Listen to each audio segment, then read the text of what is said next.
अस्सलाम वालेकुम, मैं हूं मुनीज़े जहांगीर और आप देख रहे हैं प्रोग्राम स्पॉटलाइट। नाजरीन, तमाम सूबों ने मिलकर ये फैसला किया है कि जुज़वी लॉकडाउन अब 14 अप्रैल तक पूरे मुल्क में कायम रहेगा।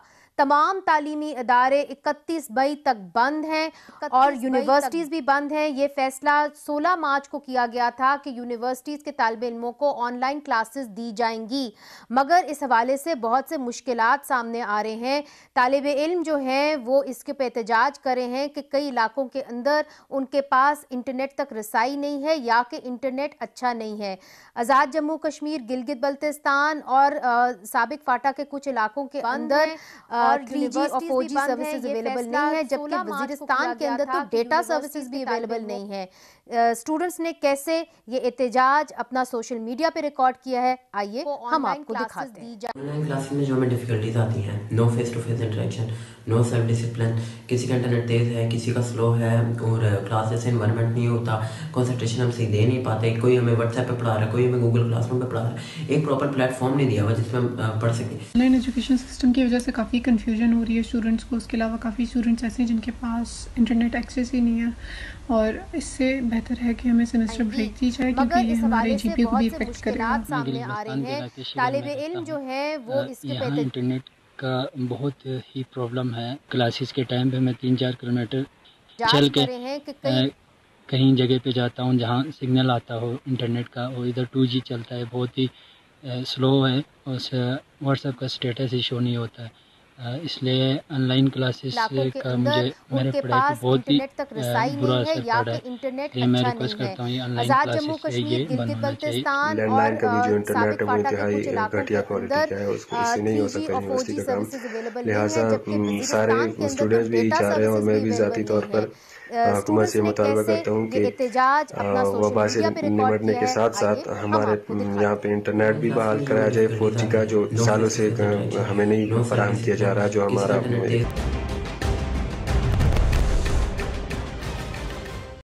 इस वक्त हमारे साथ हैं जनाब शफकत महमूद साहब, पाकिस्तान तहरीक इंसाफ के एक अहम लीडर हैं, वफाकी वजीर बराए तालीम और पेशा वराना तरबियत हैं। शफकत साहब, बहुत बहुत शुक्रिया। ये जो आपने तालिब इल्मों की बात सुनी है, इसके अंदर जो आखिरी तालिब इल्म थे उनका ताल्लुक पारा चनार से, उनका नाम है मसूर हुसैन, और साबिक फाटा से उनका ताल्लुक है। 3G और 4G जो है वो वहाँ पे फाटा के अंदर इस वक्त नहीं आता। तो अब सवाल मेरा आपसे ये है कि अगर उन इलाकों में जहाँ 3G और 4G नहीं है, और कई इलाकों में तो आप समझ लें कि ब्रॉडबैंड की इस किस्म की सहूलत ही नहीं है, जिस तरह के वजीरिस्तान के अंदर ब्रॉडबैंड नहीं है, और टेलीकॉम कंपनी से जब हमने बात की तो उन्होंने कहा कि वहाँ पे चूँकि एक ऐसी सूरत हाल है, सिक्योरिटी सूरत हाल है, तो वहाँ पे हमें ब्रॉडबैंड देने की इजाज़त भी नहीं है। अब सवाल ये है कि ये जो बच्चे हैं ये आला तालीम फिर कैसे हासिल करेंगे इस दौरान? देखिए मरीज़े HEC इस चीज़ को एड्रेस करने की कोशिश कर रही है। मुझे जब बहुत सारी शिकायत मिली इस सिलसिले में तो मैंने हायर एजुकेशन कमीशन को ये कहा कि वो इस मामले की तहकीकात करें। तो उन्होंने उस मामले की तहकीकात की और मुख्तलिफ प्रॉब्लम जो लोगों बच्चों को फेस हो रहे थे उन पे उन्होंने पूरा एक तजिया किया, जिसमें से कुछ तो कनेक्टिविटी के प्रॉब्लम है, यानी कि ऐसे इलाके हैं जहाँ पे कनेक्शन ठीक नहीं है। दूसरा वहाँ पे कंटेंट का प्रॉब्लम है कि जो कंटेंट बनाया गया है पढ़ाने के लिए वो उसका मेयार अच्छा नहीं है। तो फिर मेरी बड़ी गुफ्तगू हुई HEC के साथ, और कल ही HEC ने एक मरासला, कल नहीं परसों एक मरासला जारी किया है सारी यूनिवर्सिटीज़ को, और उन्होंने कहा है कि हम हर यूनिवर्सिटी का जो ऑनलाइन काबिशें हैं उनको हम जांचेंगे, और जो हम समझते हैं कि इस काबिल नहीं है उनको मना कर देंगे कि वो ऑनलाइन टीचिंग बंद कर दें, और जहां वो समझते हैं कि ये मुमकिन है वहां चलेगा। लेकिन ये चीज़ें, एक दो चीज़ें याद रखें।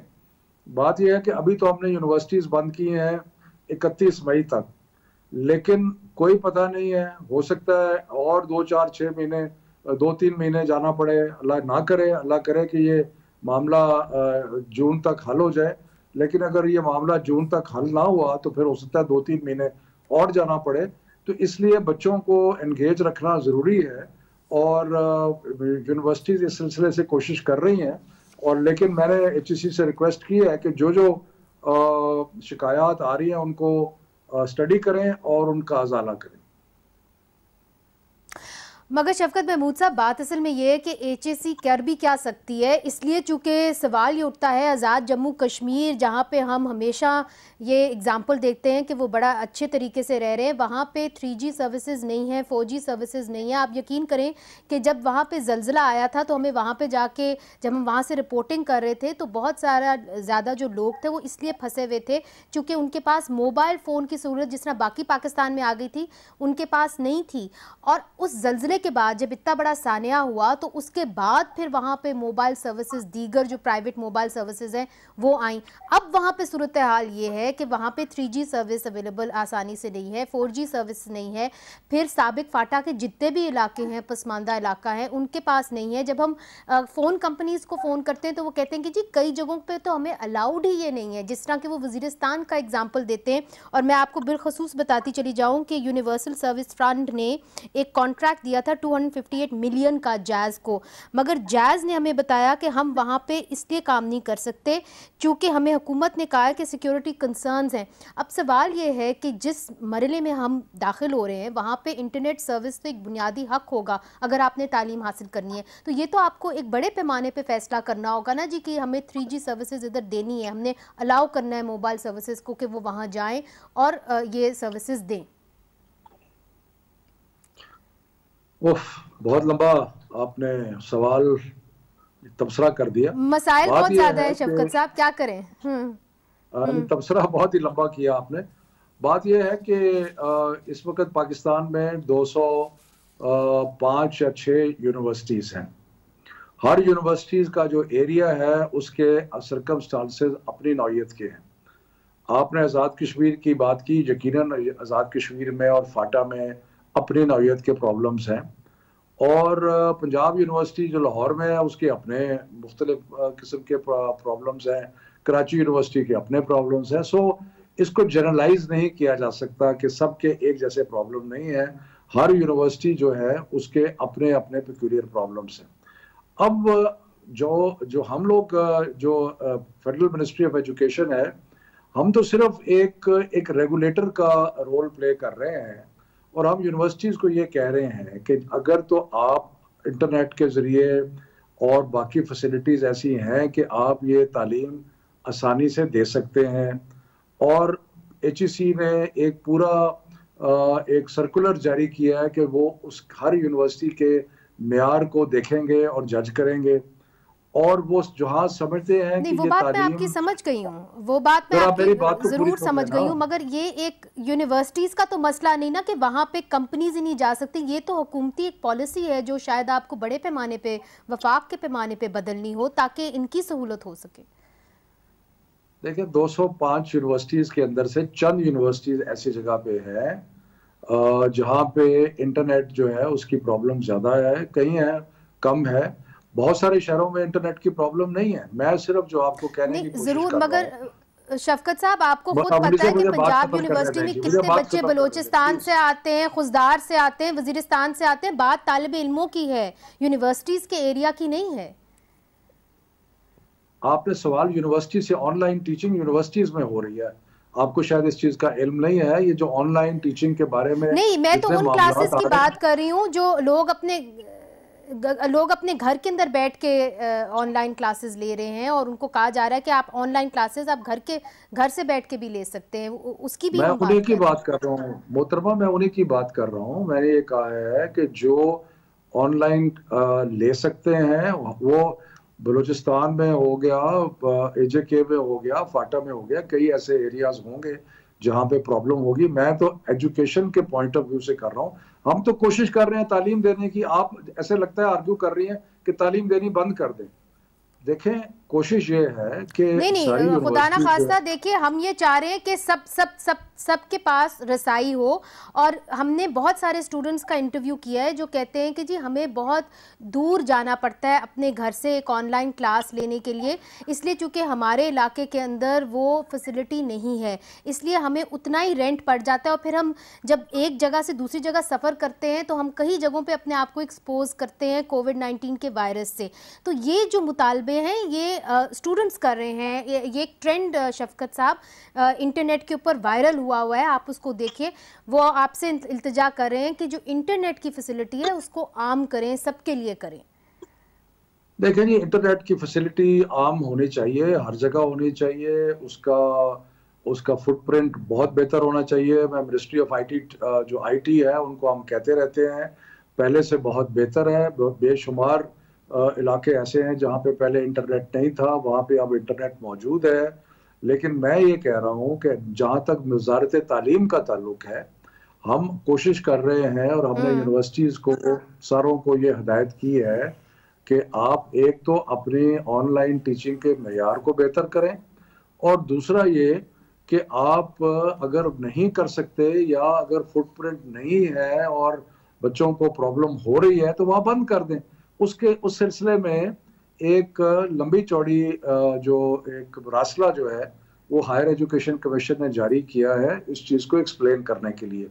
मैं फिर अर्ज करूंगा, ये तो कोशिश है बच्चों को पढ़ाने की इन डिफिकल्ट टाइम्स। ठीक, इसमें कोई बहस तलब बात कौन सी? अच्छा शफकत साहब, एक और मसला भी आ रहा है जो फीस के हवाले से आ रहा है। अब बहुत सारे जो बच्चे हैं या उनके माँ बाप हैं वो मुतालबा कर रहे हैं कि हमें पूरी फीस अदा करनी पड़ रही है।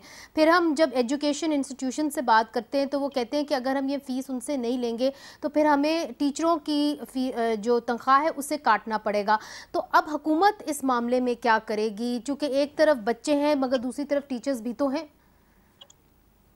आपने खुद प्रॉब्लम का सवाल भी किया और उसका जवाब भी दे दिया कि बिल्कुल ये बात है कि जहाँ पे ये दुरुस्त है कि फीस जो है वो ली जा रही है, लेकिन फीस इसलिए ली जा रही है कि जो दूसरी तरफ जो टीचर्स हैं उनकी सैलरीज हैं, बिल्डिंग्स के रेंट हैं, और ये जो प्राइवेट स्कूल्स हैं उसमें कई कैटेगरीज हैं। एक कैटेगरी है जिनकी 5,000 से कम फीस है, वो तकरीबन 85%, 80-85% वो ऐसे इंस्टीट्यूशंस हैं जो 5,000 से कम है। फिर जो 5,000 से ज़्यादा है उनकी टोटल तादाद जो है वो 15 है, जिसमें से असल जो शिकायत आ रही है वो एलीट स्कूल्स की आ रही है जिनकी फीस 10,000 से ऊपर है। तो प्रॉब्लम सिर्फ ये है कि हम इसको स्टडी कर रहे हैं और इसको कॉन्स्टेंटली रिव्यू कर रहे हैं। डिफिकल्टी ये है कि अगर आप फीस बंद कर देते हैं लेना तो इसका मतलब है कि स्कूल बंद हो जाएंगे, बहुत सारे टीचर बेरोजगार हो जाएंगे। शफकत साहब, एक और बात बताइए, चूंकि आप एक ब्यूरोक्रेट भी रह चुके हैं, आप लोकल बॉडी सिस्टम्स को अच्छी तरीके से समझते हैं। अब जो ऑपोजिशन है, खासतौर पे पाकिस्तान मुस्लिम लीग नून, वो ये कह रही है कि अगर लोकल बॉडीज इस वक्त फाल होती तो हालात इतने बुरे नहीं होते, उनके जरिए रसाई होती लोगों तक, तो आपको कोरोना टाइगर्स की ज़रूरत ही ना पड़ती। वो ये कहते हैं कि लोकल बॉडीज़ को आप एक्टिवेट कर दें, जो पुराने लोकल बॉडीज़ थे, ताकि इस वक्त जो एक जंगी सूरत हाल एक तरीके से बन गई है, लोगों तक पहुंचना आसान हो। ये नून लीग तो कहेगी, क्योंकि उन्होंने धांस धांधली के साथ जो लोकल गवर्नमेंट इलेक्शन किया था, मैं तो क्योंकि उस वक्त एमएनए भी था और मैं लाहौर का इंचार्ज था पीटीआई का, इतनी ज़्यादा इन्होंने धांधली की, इतनी ज़्यादा इन्होंने बदमाशी की, और उसके बाद धक्के से अपने लोगों को इलेक्ट कराया, पुलिस को इस्तेमाल किया, टीचर्स को इस्तेमाल किया। तो अब वो ये कहते हैं कि वही धांस धांधली की पैदावार जो लोकल बॉडीज है उनको बहाल किया जाए। तो मैं तो कहता हूँ बिल्कुल बहाल नहीं करेंगे, ये फ्रॉड इलेक्शन के जरिए आए थे और हम कोई जरूरत नहीं है उनको बहाल करने की। मेरा आखिरी सवाल आपसे वो ये है कि सुप्रीम कोर्ट ने आज कहा है कि जितने भी अंडर ट्रायल प्रिजनर्स हैं उनको रिहा न किया जाए बेल पर, जिस तरह के इस्लामाबाद हाई कोर्ट ने माजी में एक ऑर्डर दे दिया था। अब मसला ये है कि ओवर क्राउडिंग है इन प्रिजन्स के अंदर, और हमने ये भी देखा है कि कई प्रिजनर्स, खासतौर पे खैबर पख्तूनख्वा के अंदर 70% प्रिजनर्स जो हैं वो अंडर ट्रायल हैं। कई प्रिजनर्स को एड्स जैसी बीमारी है, हेपेटाइटिस है। इसके बारे में हुकूमत क्या करेगी?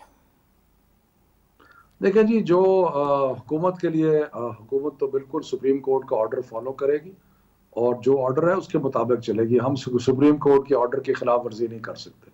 शफकत साहब, बहुत बहुत शुक्रिया, आपने हमें ज्वाइन किया। बहरहाल जो स्टूडेंट्स हैं उनके मसले वहीं के वहीं हैं, और जिन इलाकों के अंदर इंटरनेट सर्विसेज अवेलेबल नहीं है वहाँ पे ऑनलाइन क्लासेस नहीं हो सकती, और इसलिए उनका मुतालबा है कि उनकी भी छुट्टियाँ जो हैं वो मई 31 तक हों और उसके बाद जो क्लासेस हैं वो जारी की जाएँ। वक्फा लेते हैं नाज़रीन, और वक्फे के बाद आपको बताते हैं एक ऐसे मुल्क के बारे में जहाँ पर पाकिस्तान से ज़्यादा अमवात हुई हैं। यूरोप का ये मुल्क है, मगर उन्होंने नामुकम्मल तौर पर और ना ही जुज़वी तौर पर कोई भी लॉकडाउन किया है। वहाँ पे स्कूल भी खुले हैं, वहाँ पे रेस्टोरेंट्स भी खुले हैं, और अगर आप सिनेमा भी जाना चाहते हैं तो वो भी खुला है। वक्फे के बाद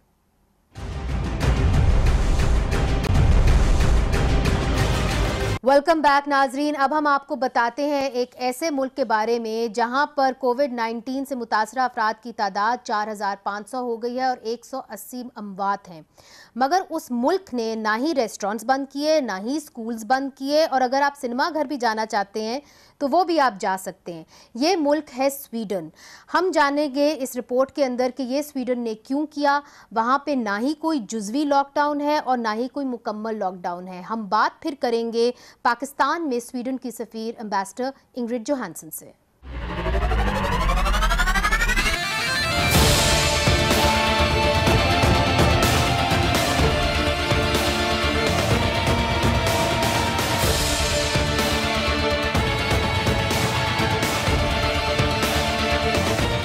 कोरोना वायरस दुनिया के तकरीबन 190 से ज्यादा ममालिक को अपनी लपेट में ले चुका है। पूरी दुनिया के शहर उदास और गलियां सूनी हैं। यूरोप में अगर कोरोना वायरस की तबाही की बात करें तो इटली में 12,248, स्पेन में 8,464, फ्रांस में 3,523, डेनमार्क में 90 और नॉर्वे में 39 अमवात हो चुकी। यूरोप के ये ममालिक मुकम्मल लॉकडाउन में है। डेनमार्क और नॉर्वे की सरहद के साथ एक मुल्क स्वीडन है जिसने लॉकडाउन की हिकमत अमली नहीं अपनाई। स्वीडन की कुल आबादी 10 मिलियन है। स्वीडन में कोरोना वायरस से मुतासर अफराद की तादाद तकरीबन 4,500 है और 180 अमवात हो चुकी हैं। स्वीडन में सेकेंडरी स्कूल, जिम, रेस्टोरेंट, ट्रेनें और दुकानें खुली हुई हैं। अगर आप सिनेमा भी जाना चाहते हैं तो जा सकते हैं, और दूसरे यूरोपीय ममालिक के साथ सरहदों पर भी कोई सख्ती नहीं। लेकिन कुछ एहतियाती तदाबीर स्वीडन ने इख्तियार की हैं, जैसा कि 500 से ज्यादा लोगों का इज्तिमा मना है। यूनिवर्सिटीज और अपर सेकेंडरी स्कूल्स बंद हैं। स्वीडन के वजीर आजम स्टीफन लोफेन ने शहरियों को खबरदार किया है कि वो खौफजदा ना हो। स्वीडन के वजीर आजम स्टीफन लोफेन ने शहरियों को कहा है कि वो खौफजदा ना हो। लॉकडाउन के बारे में स्वीडन की हुकूमत का कहना है कि आप महीनों तक लॉकडाउन नहीं कर सकते, ये नामुमकिन है, इससे सारा निज़ाम मफलूज हो जाएगा। लेकिन स्वीडन में 2000 डॉक्टर्स और साइंसदानों की तरफ से एक पिटीशन पर दस्तखत किए गए हैं जिसमें हुकूमत से कहा गया है कि वो एहतियाती तदाबीर का नफाज करे। अगर हमने सख्त हिफाजती तदाबीर इख्तियार ना की तो हम तबाही की तरफ जा सकते हैं। स्वीडन ने यूरोप के दूसरे ममालिक के मुकाबले में लॉकडाउन ना करने की हिकमत अमली क्यों अपनाई, इस बारे में हम बात करेंगे पाकिस्तान में स्वीडन की सफीर Ingrid Johansson. Ambassador Johansson, thank you so much for ambassador Johansson, आपका प्रोग्राम में शिरकत करने का बहुत शुक्रिया। आपकी हुकूमत यानी स्वीडन की हुकूमत ने वो हिकमत अमली क्यों नहीं अपनाई जो बाकी यूरोप ने अपनाई है, और मुकम्मल लॉकडाउन या जुज़वी लॉकडाउन का फैसला क्यों नहीं किया? स्वीडन में स्कूल खुले हैं, रेस्टोरेंट्स खुले हैं, दुकानें खुली हैं, और इस हिकमत अमली के लिए आप क्या जवाब फराहम करते हैं? इस आलमी वबा के बावजूद स्वीडन में मुकम्मल या जुज़वी लॉकडाउन क्यों नहीं है? Sweden despite the pandemic. बहुत बहुत शुक्रिया, आपने मुझे दावत दी। हमने मकामी रवायात को मद्देनज़र रखकर हिकमत अमली अपनाई है। ये वही हिकमत अमली है जो हमारे माशरे में काम करती है। इससे रियासत और शहरी के दरमियान ताल्लुक ज़ाहिर होता है। इसके अलावा हम एक मजबूत रवायात जो हम रखते हैं कि हम तिब्बी माहिरीन की हदायत पर अमल करते हैं। हम रोज़ाना मीडिया से मालूमात हासिल करते हैं जो इनको महकमा सेहत की तरफ से जारी की जाती हैं। बतौर शहरी ये कोशिश करनी चाहिए कि इन मालूमात की बुनियाद पर वायरस को फैलने से रोकें और जिन लोगों को खतरा है उनको बताएं। the spread of the virus and to protect risk groups.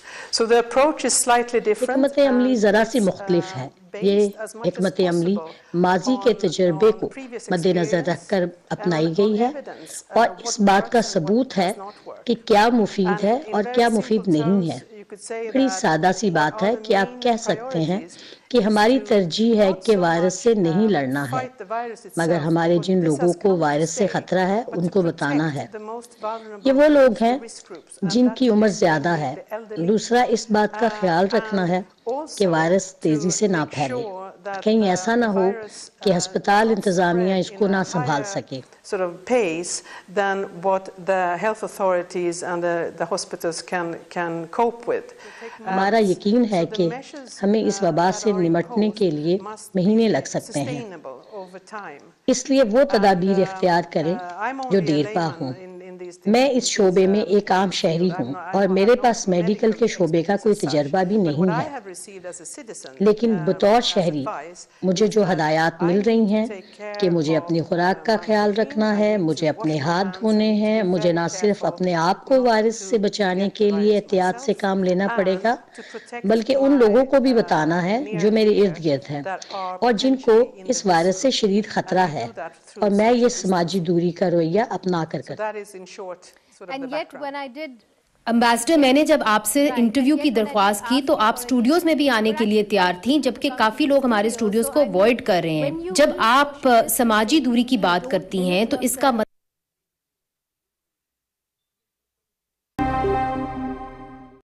वबाही अमराज के चीफ एपिडेमोलॉजिस्ट एंडर्स टेगनल, इनका कहना है कि वायरस के फैलाव को सुस्त करना चाहिए ताकि ये तेजी से ना फैले। कि इस बात की वजाहत करें कि क्या आप वायरस को सुस्त करना चाह रहे हैं ताकि जब ये फैले तो तेजी से ना फैले, बड़ा आहिस्ता आहिस्ता फैले।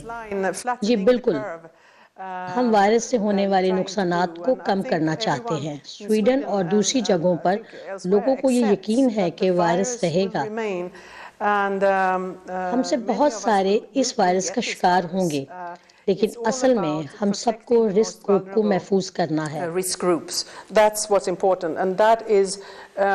यही अहम है कि हमारे महकमा सेहत और अस्पतालों को इससे निपटना है। हमें इन लोगों की तादाद कम रखनी है जिनको इंतहाई निगहदाश्त की ज़रूरत।